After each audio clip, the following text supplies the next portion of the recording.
The F1 Pod on Off the Ball with Chicago Town Pizza. Formula One? Yeah, we go to town on it.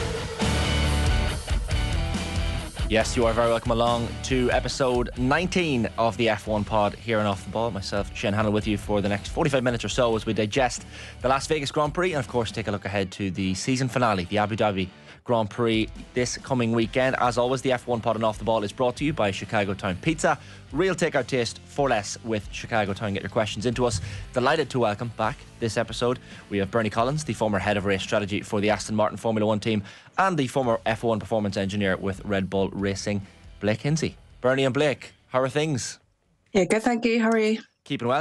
Thank you for joining us. I figured I'd start on Blake's prediction at the end of the last episode, and I want to just remind people, so we have a short video clip of Blake's prediction of the podium last week. So here is Blake Hinsey's prediction of the Las Vegas Grand Prix podium. Have a look. I'm going to go, I think Max will do this one, honestly, but I think that for this type of circuit, I think Leclerc should also go quite well. And then I think Checo will finish off the podium. I'm going pretty safe. The last time I made a prediction, I never make predictions. I hate doing it. I shouldn't have said yes that I would do it. The last time I did it, I predicted the top 5 of race this season. So, and you got it right. Yeah. Whoa. Exactly. You said you hate doing them. You should love it. No. I save it for special occasions. So I'm obliged in this one. Blake, talk to us. You got the podium exactly right. I'd love to tell you there was some data or skill or science behind any of that. That was 100% pure vibes. And I feel like I'm going to have to stop there. 2 for 2. I'm going to buy a lottery ticket at lunchtime. It's pretty impressive. I mean, you say there's no stats behind it, but I mean, you built the argument quite well. I don't know if it was that substantial. I'm going to let some of the smoke out and I'm going to take away some of the mirrors. It was yeah. I think everybody thought Ferrari would go quite well there, and the Red Bulls should have been quick. They didn't look too quick the entire time, but I'm sure we've got plenty more to talk about that from the weekend. I completely forgot my predictions. I'm not going to lie to you. We always do. But I said to you, if we get it wrong, we just don't play the clip. If you get it right, we play the clip. So you only get the positive vibes. I love that. Bernie, you're back from Las Vegas. I understand it. You had a busy time of it. You were doing some MCing as well over there. You were busy. Yeah, it was a different experience for me, Vegas, because I didn't do it for Sky. I did it sort of some corporate work out there. And yeah, very different vibe. It's different to go to a new track anyway. You're not quite sure how things are going to work out. You're not quite sure how the logistics are going to be. And then it's like this massive time zone swing and then a very offset schedule and then doing a different role. So it just felt like I was a bit lost the entire weekend. I guess the whole build-up was drowned out by the celebrities, the noise, the music, the fanfare. Max Verstappen, not a fan of it whatsoever. Like, when you're over there, was it enjoyable? Like the drone shows and all the rest and the side shows, or was it just a bit of something that the real fans can ignore? I think the build up and the hype around it was really good, actually. So I sort of got in a bit apprehensive, wasn't sure how it was going to go. A new track, it's always difficult. A new street track is particularly difficult because the logistics of moving the people around, the fans around and all those sorts of things and road closures and stuff. And actually I was really impressed when I got there when my jet lag woke me up at like 5 a.m. and I went for a walk around the track in sort of really early morning Vegas. I was surprised at like how many security were on there directing people, how smoothly people were moving, how smoothly cars were moving. Yes, there's obviously a load of issues on Friday through the run-in, but actually as a setup, as an event that seemed to be working quite well. I think the pity of it was, honestly, I think they charged too much for the tickets. So a lot of the grandstands weren't that busy from what I could see. A lot of the people either, my flight out, I got on a direct flight out from London. I never traveled that late. I was traveling on a Wednesday. Most of the teams would have gone Monday or Tuesday. So I was traveling Wednesday. It was just a full party flight. Like everyone was going to the Grand Prix. It was just chaos, from the minute that you got on the flight, you realized you weren't going to get a lot of sleeping done. But speaking of some of the fans that were going then, like even at that stage, because FP1 was at 8:30 in Vegas and like FP2 was meant to be at like 11 or 12, I think. 12 maybe. So a lot of people had already decided they weren't going to go to P2 because it was too late. So like even the people that were on the ground were saying, right, we're going to go to P1 because it's the 8:30 session. We're not going to bother going to P2 because that's like midnight. So we'll be in a casino or whatever at that time. So it was really weird, the offset hours bit from a fan point of view, that there was people were already planning just to be at P1 and not at the later session. So yeah, there was a few things that were but like all the celebrity and stuff, you know, it really created a hype. Because of my location, I didn't actually get to see a lot of the grid, but I heard it was chaos. And listening to the team radio, I heard one team tell their driver that they might have to delay the start because they couldn't get the grid clear, which is just different level of hype, isn't it? That just doesn't happen. And like even Blake, you saw the comments from Max during the week. He says, for me, you can skip all these things. It's not about the singer. It's just standing up there. You look like a clown. 99% show and 1% sporting event. I think he maybe came around a little bit towards the end of the week, and some other drivers spoke quite positively about the whole thing, said, look, it's Las Vegas. We understand that it's going to happen here, I guess. Yeah, and I think what the interesting thing is one of the press conferences as well, he, you know, more than a 10-second clip of do you like it or not, he was like, let me tell you why I don't like it. And I thought that was very thoughtful. And I think it makes sense as a racing driver. Your perspective is focusing on the sporting aspect of it in the race. And at the same time, Max's concerns, if I'm paraphrasing, hopefully not incorrectly, was why not get the fans attached more to the sport, the passion of the sport itself, rather than use the sideshow to pull them in. And I can agree with that at some point, but the fan base of the sport is changing and growing massively. New audiences, new markets. So I think there is a place there to appeal to the show of the whole thing and use that as a, hey, wasn't that amazing last year? Yes, we'll go back to Vegas. And at the end of the day, it did produce some pretty good racing, which I was a little bit surprised by. I was expecting it to be just another kind of soulless street circuit. But at the end of the day, we had the long straights, which made it good for overtaking. And I think the bottom line under the entire thing is you had somebody racing the Red Bulls this weekend, which was good. And then you had, the Mercedes out of position going up through qualifying. You had Checo out of position at the start. So there were lots of threads to pull on. It was a chaotic weekend. So you did have people out of pace order in qualifying. That makes a good race usually. And safety cars never hurt. Yeah. Safety cars never hurt. Always helps. I'm going to pick up on a couple of those topics in just a minute on the racing side of it as well. But you mentioned, Bernie, even the cost. I think a 3-day ticket was $11,247. Was the figure I was seeing in some places. The FP2 being held basically behind closed doors. So all this was to do with the contracted hours of security staff, fans escorted off site, and then instead of refunds, the F1 instead offer these merchandise vouchers to fans affected. Reminded me a little bit of the Belgian Grand Prix in Spa in 2021. I mean, I was at that one as a fan myself, and there was nothing really offered, as we know, to fans after that one. Like, what did you make of that? And in terms of the F1 themselves, apologies don't seem to be their strong suit. I think is the take of a lot of fans coming out of the weekend. Yeah, and I get it. I understand. I think everyone at F1 regrets, for want of a better word, what happened, and definitely could have done better. And particularly in this case, from the people I speak to, it seems like, and like I say, when I walked around earlier in the day, there was loads of security, there was loads of people to guide you where you were going, there was loads of people ready. And I think they'd just not envisaged having to extend it by 2.5 hours. So all those people just ran out of hours at the end of the night. So that's definitely something that they'll change in the past. That's pretty exceptional, the circumstances we ended up in, but that's a bit of an oversight, probably, that they didn't, there wasn't that scope at the end of the day. And then I can get it, from a legal standpoint, why there's not a direct apology, because then they have to, legally you have to sort of say what you want to do then to correct what you're wrongdoing. So I get both sides of it. I would be pretty frustrated if it was me. But then I would have never been fit to afford the money to go and sit there. So there's two sides. But it's like these new street circuits, there's always a risk of this happen. Fundamentally, what should have happened is more should have been done to ensure that the circuit was in condition to run.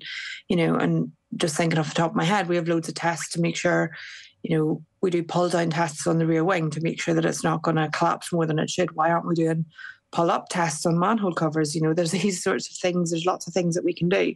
You might always end up with a freak accident. And it is good that they took the time to put it right. And, in speaking to people post, there was a real fear that we wouldn't run a P2, that we wouldn't get the circuit in condition in time. So I really feel for anyone, particularly, like I said, on that flight, lots of people went out there just for the race. So to get all the way out there for the race and not see anything on Friday is I would be pretty upset. Yeah, that's a fair point from a fan experience perspective. Like Blake, the incident, the manhole incident or water valve incident, whatever it was that Bernie mentions with the Carlos Sainz's car. What did you make of that? Because a lot of people who weren't F1 fans were kind of lumping in then and saying, well, this is a disaster. How can this happen on an F1 track? But I guess what people don't realise in a street circuit, I guess the roads are opened. Earlier that day, these things do happen. The downforce in the car can cause incidents like this to happen. But it was a messy one, but something that I guess can happen and go through the cracks sometimes. Yeah, but I mean, we've even seen issues with drain covers and manhole covers at permanent circuits. Malaysia, some years past, had a drain cover that came up somewhere. Yeah. So these things do happen. But yeah, I think it's one of those things. It's one of those unfortunate things. But like exactly to Bernie's point, it's like if you're certifying a new street circuit and there are manhole or drain covers on that circuit, can you not build a test apparatus to check that those things are structurally sound? Because you can probably guess with the factor of safety what kind of pressure the underbodies of the cars are generating. Make sure that all of those drain covers have to pass that. And if I think there's a little bit more work and they're just kind of like, let's build a street circuit. And to be fair, they did a pretty damn good job in the end. And that was very unfortunate. Yeah, 100%. We'll get your thought then, Blake, on both of you on the circuit itself, because for a first year, all that stuff aside, the celebrity, the parades, the manhole cover, all the incidents that were happening, ultimately we had, as you said earlier, Blake, a pretty epic race. So how will this go down as a circuit going forward? Because you mentioned the straights, the low speed corners, a lot of overtaking opportunities. So ultimately, I guess a successful first run. I'd say so. Yeah, I was pretty happy with it. The only thing I've got is, unless you zoom out away from the track to see, the strip, the sights, the sphere, it could be any other street track. And I guess that's fair. But the problem is now we have a lot of street tracks. So there was no corner or sequence of corners that I felt particularly interesting or exciting. It was kind of, here's a racing track in a city. But if it produces good races, it probably makes bigger questions like, what's Miami? Where does Miami fit into this? Because that's been relatively underwhelming, I think, in terms of the scheme of things. We've got Singapore's, we've got Vegas now. What gap is Miami filling in the calendar rather than a parking lot around a football stadium? Where will it rank, Bernie, in terms of the street circuits now after the first one? I know it's tough straight away after the first race at a circuit to judge it properly, but where do you think it ranks in terms of the street circuits? Yeah, I think it's a very interesting question because lots of people were very negative about it being a street circuit, particularly being a street circuit in America. A lot of, very, very negative comments coming into it. I think there's a lot went into the mix to make this a really interesting street circuit. So the temperatures being one, which meant that drivers and teams were going up against something that they'd not gone up against for the first year they were going up against it. So that really mixed up the order, I think, a little bit. That's what ultimately gave us our mix of qualifying orders because of the big track improvement stuff. If we're thinking of, I'm not sure how many we want to count, but let's say we've got 4 street circuits in there. You've got Singapore, Baku, this one, and Monaco. Am I missing anything there? Is that the 4 proper? Jeddah, maybe? Jeddah isn't. Yeah, true. I forgot about Jeddah. Yeah, so Jeddah. Yeah. So, one of the things is when you come out and you say you're very negative about street circuits because they're not permanent circuits, so they don't have the big mix of corners that you have. Did Vegas bring more than Monaco brings? Monaco brings a lot of history with it, but definitely the racing was a hell of a lot better here than we see in Monaco generally, in my opinion. So it's really interesting, and it's going to be the big thing is what they do with it going forward. Do they change the time of year to change the temperatures? Do they change the time of day to change the temperatures, or to make it easier for the people on the ground? I think if they made it a warmer street track, it may not be so interesting in terms of there's a lot of management of the tyres. It made some of the safety car warm-ups more interesting. It definitely potentially made turn one very interesting on the opening lap. So there's a lot to pick through where actually the split lies. The Charles Leclerc Sergio Perez battle was one of the key factors out of this race, and one of the more interesting talking points. I know, Blake, you've done a really interesting statistical study and overview on this battle in particular. People can get that on your website as well. Certainly search your Twitter, so you'll get Blake at BRRAKE, and you'll find all that. But the that battle was fantastic, wasn't it? Yeah, I mean, it was really interesting because you had kind of Checo on the higher downforce of him and Max. We're talking a subtle offset between them, so he had a little bit more grip, a little bit more drag. Leclerc being on the faster end as well, not hugely different, but different enough to make a huge impact on his ability to, if he's losing time following through the corners, to close up on the straights. But it was just one of those battles. The fact that we did have a back and forth, I'm not really. Do we see many of those this season where once you're overtaken, you're back and forth several times over a period of 20 laps? And I think the bottom line was, I mean, the battle was made more interesting on two halves. Is Leclerc making the mistake, I believe it was, on the brakes into turn 12, or one of the big stops, and then the other one was Checo didn't seem like he was expecting him to make that move on the last lap. Which honestly, anything happening on the last lap gets me excited. I don't really care what it is. So, yeah, it was an enjoyable battle, and I'd like to understand what it was about that battle that allowed us to have several position changes between the same two cars on the same stint. That was, for me, how do we get more of that? I like that a lot. Yeah, big time.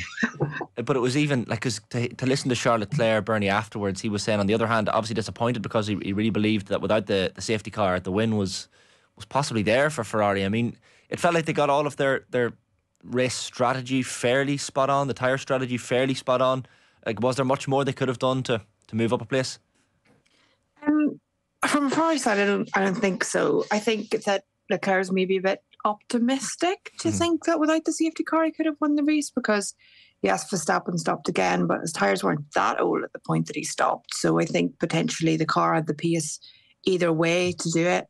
When you look at it in the cold light of day, the point Verstappen stopped, Leclerc could have stopped again and still been ahead. So there's arguments both ways.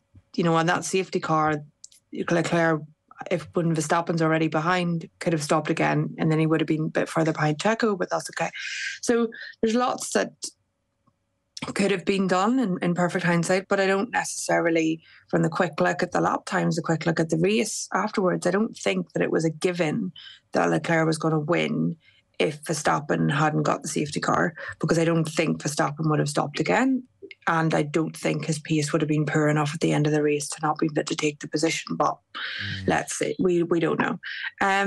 But in terms of, I think all the drivers went in, or most of the drivers went into that race with the two sets of hards, which proved to be important for those that were able to take that second safety car. So I don't think there was mistakes necessarily from Ferrari's side. I just think they were in a better position pace-wise to take it to Red Bull. The tyre graining issue, Bernie, I mean, maybe explain this one to F1 fans, the less ardent F1 fans who are coming to maybe watch the F1 at the weekend for the first time, or for the first time this season maybe. What impact did that have? Because it kept being mentioned in Vegas as a track that was quite heavy on tyre graining. Yeah, sure. So if you think of the tyre that's on your normal road car, there's temperature in the inside of the tyre, and in F1 that tends to come from the rim and the brakes. That's what's building up sort of like a bulk temperature, we call it, within the tyre, but the internal temperature. Obviously the track is in a way providing temperature to the outside of the tyre. In Vegas, as we know, the track was very, very cold. Now the balance between that surface temperature and the bulk temperature is very important to getting these Pirelli tyres working. So if you can imagine taking a rubber or a razor on a piece of paper or a table or whatever, and where it sort of like flakes off, almost like scrubs off, that's what graining is. So it's sort of peeling away the rubber rather than wearing it down evenly. And that graining ultimately loses depth on the tyre and degs the tyre much at a higher rate than normal. And that's where you see the degradation coming in. And that's where you see drivers trying to really manage the tyre initially, so manage those two temperatures in order to protect from that graining initially. Because once it starts, and it just sometimes just escalates away. And that's the issue in Vegas. It's the balance between the internal temperature of the tyre and the external temperature of the tyre. And that's very crucial in these Pirelli tyres. That's why we've seen the soft, for example, because it's like a softer rubber. It grains easier. That's why we've seen the soft not be used effectively. So there's many reasons why it was an issue in Vegas, and it was about teams, drivers trying to get on top of it, and trying to get on top of it through a variety of different fuel loads, a variety of different, either trying to attack for position or defend for position. And sometimes that's where we've seen, as you start to wear down the tyre a little bit, that the hard tyre gets faster and faster and faster at the end, because actually the balance is much better between the two things. I described it to someone as having like a thick duvet on. Like the thinner the duvet gets, the more balance there is between the inside and the outside. So it's those sorts of things that are really crucial. And that balance is why you've got like loads of tyre engineers in each of the garages trying to keep on top of what the drivers are doing at each point. Like Blake, from your work even previously with Red Bull as performance engineer, like those sorts of things, the likes of tyre graining and stuff, how familiar can you be before you go to a circuit for the first time, as Las Vegas was at the weekend? Do you not know until, say, FP1, FP2 qualifying how significant certain issues like graining are going to be, or can you have a fair idea? I think you can predict them, but so many times you are just reacting to them if you get them, and then once you observe them, you get it. But you can do any number of tire simulations before an event and indeed predict the imbalance between, the bulk and the surface temperature at any point. But are there specific nuances of the different types of roughness of the circuit, the micro roughness, the macro roughness, the stone size, or how grippy the tarmac is? I think it's one of those things, like, rather than spending a billion years trying to predict it, understanding the tools that you have in your toolbox to combat it if you observe it. Because and I think, going into the event, people thought 2 weeks out, the forecast was for 5 to 6 degrees ambient temperature.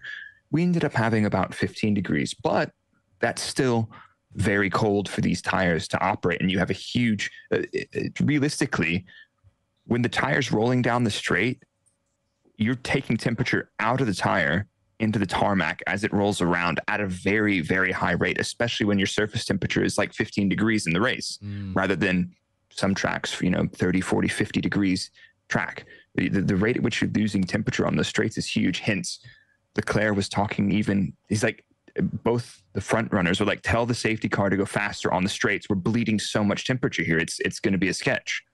So I think, you can predict that it might happen, but certainly that it happens, difficult, because you saw Verstappen deal with quite a bit of graining early in his first stint. Leclerc, Ferrari typically quite abusive on the tires. He had one of the longest first stints out there, pretty much. And it was just like, okay, something's different. At the same time, we had Ocon and Gasly kind of on the same strategy. Yeah. And Ocon goes out and smashes the tires immediately. And Gasly's engineer was like, all right, bring these in easily. Funny enough, contrary to what we've all just said, Gasly dies a death at the end of the race and falls completely off, despite having been much more gentle bringing those tires in. So there's a little bit of chaos and uncertainty, and those are the kind of things, after you observe them, you go back and try to understand them so you don't make the same mistake again. Yeah, for sure. Chaos was certainly one word to describe it. We'll pick up on a few bits of those things, guys. We take a very, very short ad break here on the F1 pod. Episode 19 here on Off the Ball. We're live weekly between now and the end of the season, of course. There's only one episode left after this on Wednesdays in the F1 pod podcast feed and the Off the Ball daily podcast feed as well, wherever you get your podcasts. We'll be back with Bernie Collins and Blake Hinsey in just a sec. The F1 pod on Off the Ball with Chicago Town Pizza. Formula One, yeah, we go to town on it. Yeah, you're very welcome back to episode 19 of the F1 pod on Off the Ball. Shane Hannon here with you for the next little while. We're diving deep on the Las Vegas Grand Prix and looking ahead, of course, to the Abu Dhabi season finale this coming weekend with Bernie Collins, the former head of race strategy for the Aston Martin Formula One team, and Blake Hinsey, the former F1 performance engineer with Red Bull Racing as well. Bernie, I guess we touched on Checo and his battle with Charles Leclerc in Vegas at the weekend. I mean, he seems to be back in form by all accounts. There are no more real rumours starting about his future with the Red Bull team. But then there's the argument on the other side that his last lap defence, and we saw it in Brazil as well a couple of weeks ago, maybe needs to improve it a tad. Yeah, I think it's surprising, really, like Blake said it earlier, that maybe wasn't expecting it. Whereas if you've got someone of Charles Leclerc's stature behind you, you sort of have to expect on the last lap that he's going to definitely give it a go, particularly considering, the championship battle that they are in with Mercedes. So there's a lot going on there, I think. It's good that he's secured the P2, so it'll be interesting to see how that goes in Abu Dhabi, because that's sort of a little thing off his shoulders. At least he can go in Abu Dhabi and it's, there's no risk to either the constructors or the drivers' championships now. He's obviously really good at street circuits. That's a renowned thing. So this circuit potentially suited him from that side of things as well. So I think Abu Dhabi will be interesting, and having a strong race in Abu Dhabi for everyone on the grid is really important, because if you've had a difficult year, finishing the year nicely, finishing the year well, takes a lot off your mind going into the winter season, and he needs a strong winter season to get in that car next year, I think. For sure. The McLaren performance at the weekend, Blake, how did you assess it? Of course, the fairly terrifying looking Lando Norris incident, luckily he seems to be okay. But then Piastri, considering what happened in qualifying to him, a really, really good performance in the race itself. So, I mean, if you're a McLaren this week, how do you assess that weekend just gone? Well, the first thing I noticed is in the broadcast, I think it was during Q2, Zach Brown was on the radio talking to them, and he was saying, we kind of expected not to be great here in qualifying and so on. But you look at their qualifying performance, and it was, in terms of gap to the front, that was their worst qualifying of the season. So I felt like that was kind of just trying to politely downplay that they had an absolutely terrible qualifying session and completely misread the tire prep situation, because those cold temperatures will catch you out. You saw a huge split across the grid of, if you're doing one run or two runs in Q1, like Bernie said, that bulk temperature, which helps you generate the grip, do you stay out and keep pushing on that tire to start building up the stress and temperature in the beginning of the tire versus losing out grip from so many laps on that tire? I think they were not prepared for qualifying, and they got had over completely. But the fact that their car in the race was, I said maybe third team fastest, but they were definitely third, fourth tied, because there was Red Bull, Ferrari, and then it was kind of hard to tell where Aston Martin and Mercedes were in race pace, because they did seem slightly faster than the Alpine, but they were behind them. And I think looking at Piastri's clean air laps, even before fitting the medium at the end, he was looking very strong. So that was not a car that was not suited to the track so much as I think they had a really, really bad qualifying, and they just tried to brush it under the carpet. I don't think the engineers are taking that brush it under the carpet approach. I think they're going to try to understand that cold street circuit qualifying thing a bit better. But again, they were very, very poor in Miami, and that was at the beginning of the season. But, again, uncharacteristically poor, I think. Yeah. And that Piastri performance, Bernie, like, he manages to get himself back into the points, which was quite impressive. But that decision to start on hard tyres and ultimately had to come in for the mediums. I mean, hindsight is 20/20, as we know. But decisions like that ultimately hurt Piastri. Yeah, I think so. And I think in hindsight, they'll be saying what they could have done better, what, potentially the start should have been. It didn't look like a bad move at the start of the race from their starting position. I was actually more surprised to see someone like Lance Stroll starting on the soft. I think they'd backed on an early safety car and knowing that the two sets of hards from there. So the hard start tyre at the time didn't look like a poor decision. It was sort of that early stop lap. He stopped around 18, 19, I think. I don't know if that was forced in some way. I can't remember. Maybe Blake knows. But he stopped pretty early in the sort of attempted undercut to fit another hard tyre and run a very long stint, whereas actually if he'd stayed out, might have resulted in a better race from that point. So that the early stop lap was really what set the rest of the race in motion, because others that either started hard or fitted a hard in lap one managed to go all the way to the safety car, which is why they did so well. So, but even then, even at that safety car, that second safety car, I think that was maybe too early to fit a medium. So the hard start tyre, just with how the safety cars fell, didn't work out the best strategy for a whole host of reasons.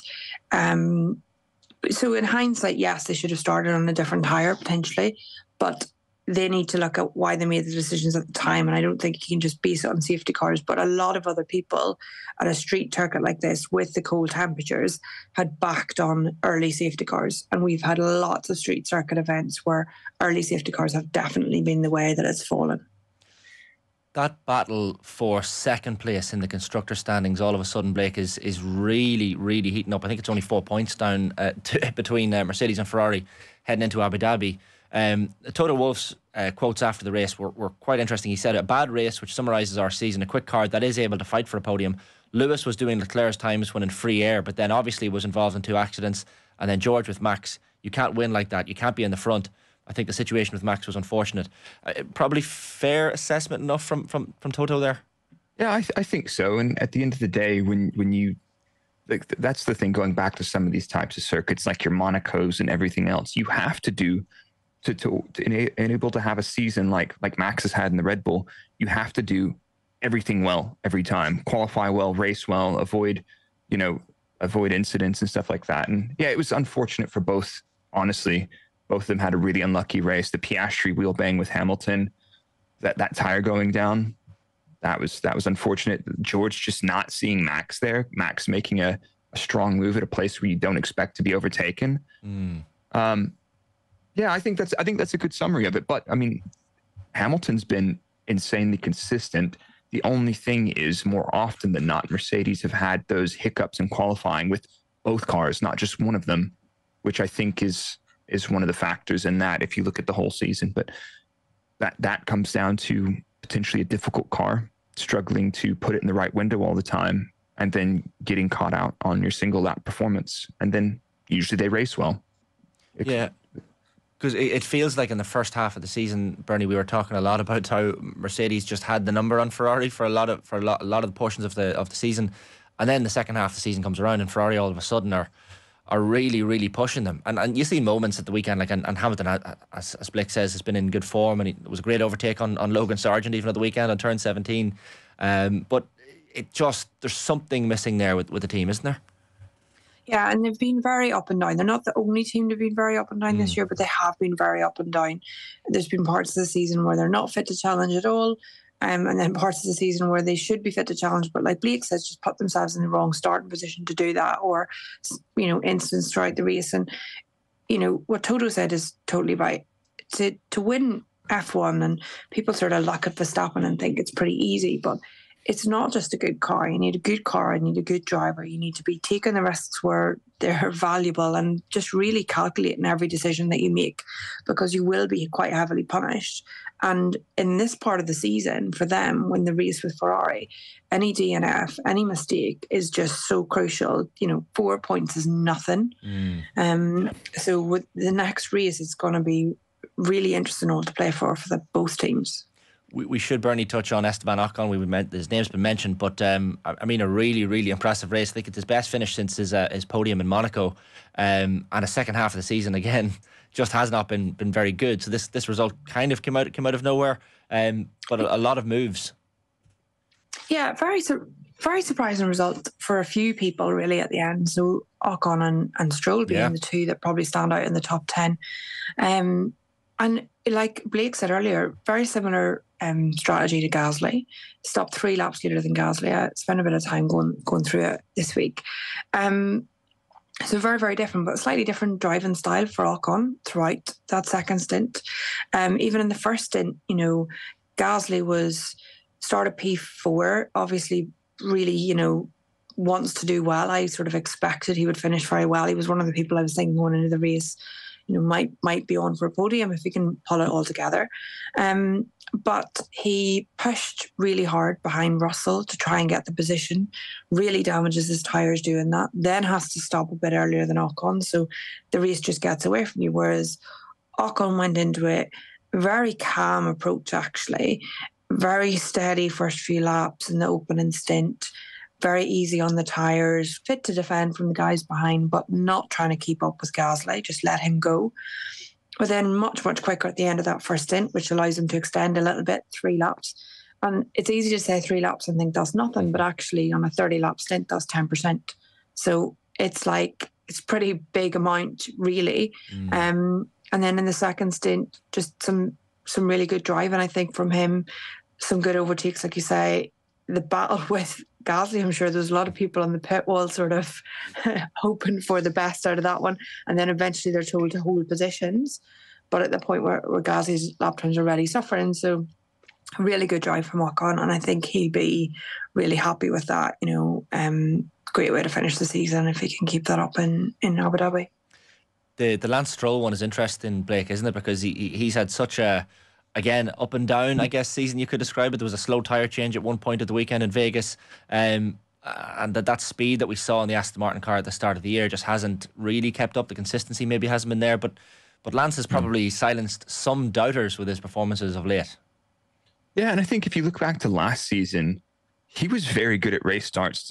Statistically, he did very strong race start performances in terms of not only, the clutch procedures and everything else. And some of those, even when he missed those, he would still, often qualifying slightly back, be able to keep his head clear and navigate chaos like happened today. Fernando uncharacteristically sending it sideways into turn one. We don't see that often, but I've always said Lance is super reasonable. I don't think he's going to win any world championships, not in this current form. But at the same time, when the car got really bad in the middle of the season for Aston as well, Lance was far, far, far away from Fernando. And I think that just goes to Fernando's exceptional characteristics as a top Formula One driver. He can deal with a bunch of different stuff, whereas Lance may not be so resilient to that. But Lance, an awesome race, keeping his nose clean, going from, P19 to P5. There's a little bit of an unsung during the broadcast as well. I don't remember hearing too much about him, but he absolutely smashed it. Yeah. It absolutely stayed out of any sort of trouble and just drove a great race. The driver of the day, guys, for you, who are the drivers of the day? Start with you, Bernie, maybe. Because as we said, I was hoping you wouldn't start with me. But it was one of those race weekends. Sometimes it's really, really obvious. But this it appeared to me as like one of those weekends where there could have been a handful. Yeah, so I'm obviously biased, and I think there was some mistakes in there. But any of those people that came from the back, so the sort of three being Checo, Ocon and Stroll, they all had great races to come from the back, a lot of overtakes. Some of it was luck in there, some of it was about getting the second safety car, but people like Carlos Sainz didn't come through where Checo did. So there's merits in both of that. Obviously the two at the front, Leclerc and Verstappen, run a fantastic race as well, but those people that were fit to make it work coming through from the back when some others around them didn't was very interesting to me. Like Hamilton's got to be looking at Checo coming through and thinking, well, I should have been able to do that with just a slightly cleaner race or whatever.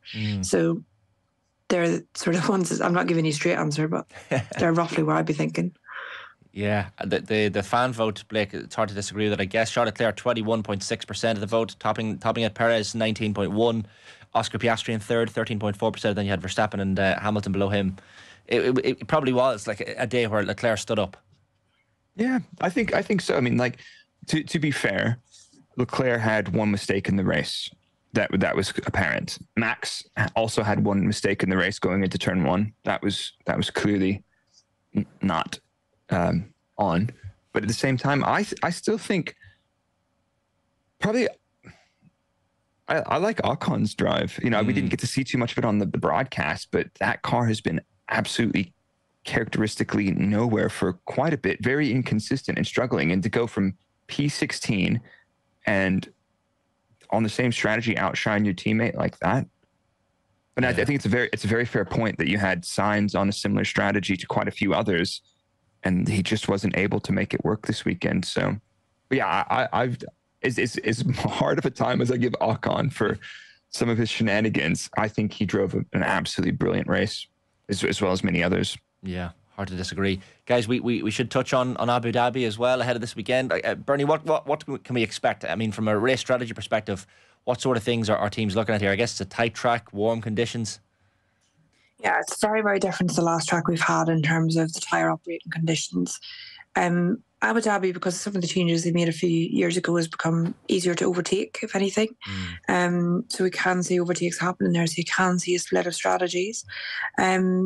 it always, like, aside from the recent, it always is a great feel. Abu Dhabi last race of the year. It's nice and warm, slightly later sessions. It's quite relaxing one to go to. So I think, the teams will really benefit from that after what was a very, very tough Las Vegas weekend. And some of the battles that we have, like Blake touched on, are very interesting down the field. You've got that battle for the Constructors' Championship between Ferrari and Mercedes. You've got 11 points between McLaren and Aston Martin. You've got, I think it's 3 drivers within 5 points between 3rd and 5th in the championship or something. There's some very, very tight battles. So each driver will be going into it, and maybe it won't always be obvious to us, but they'll have their own individual battle that they're thinking of, their own tally that they're trying to get out of that race. So it's going to be very interesting across a few things, not for the win, as we know that's been done for a while, but there's a lot going on behind that. Interestingly, so just looking at the results, Blake, from last year at Abu Dhabi, you had, of course, Verstappen winning 8 seconds from Charles Leclerc, Perez completing the podium with Carlos Sainz in 4th. But listen to Charles Leclerc talking after the race at the weekend. He was speaking about Abu Dhabi, and he said, whenever it's warmer, we do struggle more, so it doesn't give me any more confidence for the future, because Abu Dhabi is going to be very different compared to here being Las Vegas. How do you see these top teams faring in Abu Dhabi, and what do you expect to notice, I guess, even compared to last year at the track? That's a really, really tough one, because I feel like a lot of teams have grown and changed a lot since last year characteristically.